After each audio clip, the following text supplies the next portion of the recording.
ಹಿರಿಯೂರಿನಲ್ಲಿ ಸುಮಾರು ವರ್ಷಗಳಿಂದ ಈ ಗಾಂಜಾ ಮಾರಾಟ ಜಾಲ ಇದೆ. ಆದರೆ ಹಿರಿಯೂರಿನ ನಗರ ಠಾಣೆಯ ಇನ್ಸ್ಪೆಕ್ಟರ್ ಮೊಹಮ್ಮದ್ ಸಿರಾಜ್ ಅವರ ತಂಡ ಲಕ್ಷಾಂತರ ರೂಪಾಯಿ ಗಾಂಜಾವನ್ನ ಇವತ್ತು ಜಪ್ತಿ ಮಾಡಿದೆ, ಆರೋಪಿಯನ್ನ ಬಂಧಿಸಿದೆ. ವೇದಾವತಿ ನದಿಯ ದಂಡೆಯ ಮೇಲೆ ಅಕ್ರಮವಾಗಿ ಗಾಂಜಾ ಗಿಡವನ್ನ ಬೆಳೆದು ಅದನ್ನ ಮಾರಾಟ ಮಾಡುತ್ತಿರುವ ಬಗ್ಗೆ ಹಿರಿಯೂರು ನಗರ ಪೊಲೀಸ್ನವರಿಗೆ ಖಚಿತ ಮಾಹಿತಿ ಸಿಗುತ್ತೆ. ಇದನ್ನ ಬೆನ್ನಟ್ಟಿದ ಮೊಹಮ್ಮದ್ ಸಿರಾಜ್ ಮತ್ತು ಅವರ ತಂಡ ಹಿರಿಯೂರಿನ ಸಾಗರ್ ರೆಡ್ಡಿ ಹೋಟೆಲ್ ಹಿಂಭಾಗದ ನಿವಾಸಿಯಾದ ಸಚಿನ್ ಎಂಬಾತ ಈ ಕೆಲಸವನ್ನ ಮಾಡ್ತಾ ಇರ್ತಾನೆ.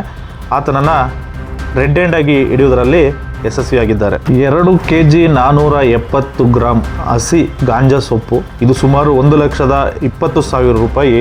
ಕೇವಲ ಮನೆಯಲ್ಲಿದ್ದ ಗಾಂಜಾವನ್ನ ಮಾತ್ರವಲ್ಲದೆ ಆರೋಪಿ ವಿಚಾರಣೆಗೆ ಒಳಪಡಿಸಿದಾಗ ಆತ ವೇದಾವತಿ ನದಿಯ ದಂಡೆಯ ಮೇಲೆ ಬೆಳೆದಿದ್ದ ಗಿಡಗಳ ಮಾಹಿತಿಯನ್ನು ನೀಡಿದನು. ಪೊಲೀಸರು ಆ ಸ್ಥಳಕ್ಕೆ ಭೇಟಿ ನೀಡಿದಾಗ ಸುಮಾರು 5 ಅಡಿ ಎತ್ತರದ ಗಾಂಜಾ ಗಿಡಗಳು ಪತ್ತೆಯಾಗಿದ್ದು ಅದರಿಂದ ಈಗಾಗಲೇ ಎಲೆಗಳನ್ನು ಕಿತ್ತುಕೊಳ್ಳಲಾಗಿತ್ತು. ಈ ಗಿಡದ ಕಾಂಡ ಮತ್ತು ಬೇರುಗಳನ್ನು ವಶಕ್ಕೆ ಪಡೆದಾಗ ಅದು ಸುಮಾರು 1 kg 40 ಗ್ರಾಂ ತೂಕವಿತ್ತು. ಅದರ ಮೌಲ್ಯ 60,000 ರೂಪಾಯಿಗಳೆಂದು ಅಂದಾಜಿಸಲಾಗಿದೆ.